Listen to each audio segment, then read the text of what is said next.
You might say that someone who is incapable of cruelty is a higher moral being than someone who is capable of cruelty. And I would say, and this follows Jung as well, that that's incorrect, and it's dangerously incorrect, because if you are not capable of cruelty, you are absolutely a victim to anyone who is.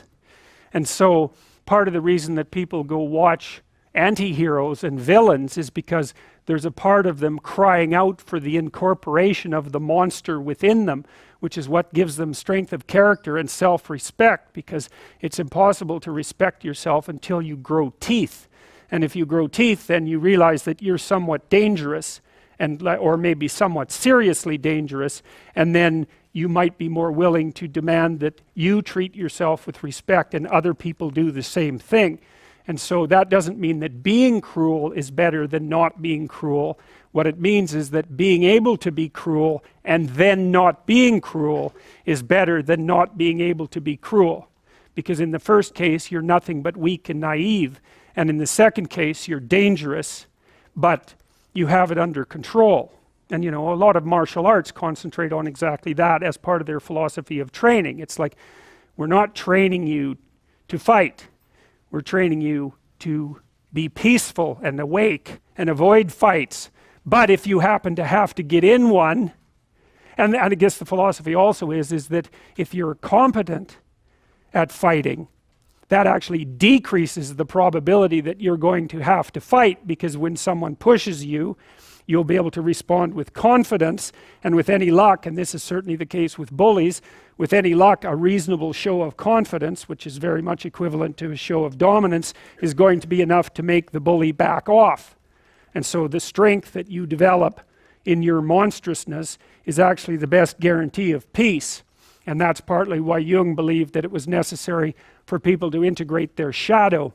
And he said that was a terrible thing for people to attempt, because the human shadow, which is all those things about yourself that you don't want to realize, reaches all the way to hell. And what he meant by that was, it's through an analysis of your own shadow that you can come to understand why other people are capable, and you as well, of the sorts of terrible atrocities that characterized, let's say, the 20th century.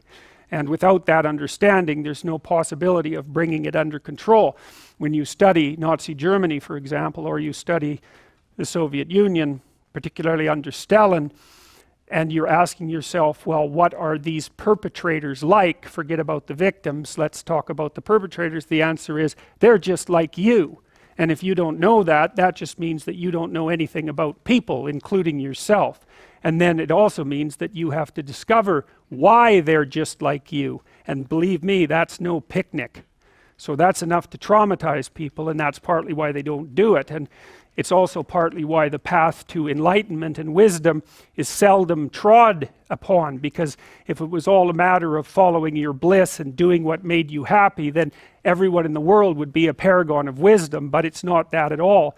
It's a matter of facing the thing you least want to face. And everyone has that there's this old story in King Arthur where the knights go off to look for the Holy Grail, which is either the cup that Christ drank out of at the Last Supper, or the cup into which the blood that gushed from his side was poured when he was crucified. The stories vary, but it's basically a holy object, like the phoenix in some sense, that's a representation of transformation. So it's an ideal. And so King Arthur's knights, who sit at a round table because they're all roughly equal, go off to find the most valuable thing. And where do you look for the most valuable thing when you don't know where it is? Well, each of the knights looks at the forest surrounding the castle and enters the forest at the point that looks darkest to him. And that's a good thing to understand, because the gateway to wisdom and the gateway to the development of personality, which is exactly the same thing, is precisely through the portal that you do not want to climb through.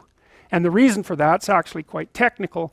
This is a Jungian presupposition too, is that, well, there's a bunch of things about you that are underdeveloped, and a lot of those things are because there's things you've avoided looking at because you don't want to look at them, and there's parts of you you've avoided developing because it's hard for you to develop those parts. And so it's by virtual necessity that what you need is where you don't want to look, because that's where you've kept it. And so, and that's why there's, you know, an idiosyncratic element of it for everyone. Your particular place of enlightenment and terror is not going to be the same as yours, except that they're both places of enlightenment and terror. So they're equivalent at one level of analysis and different at another.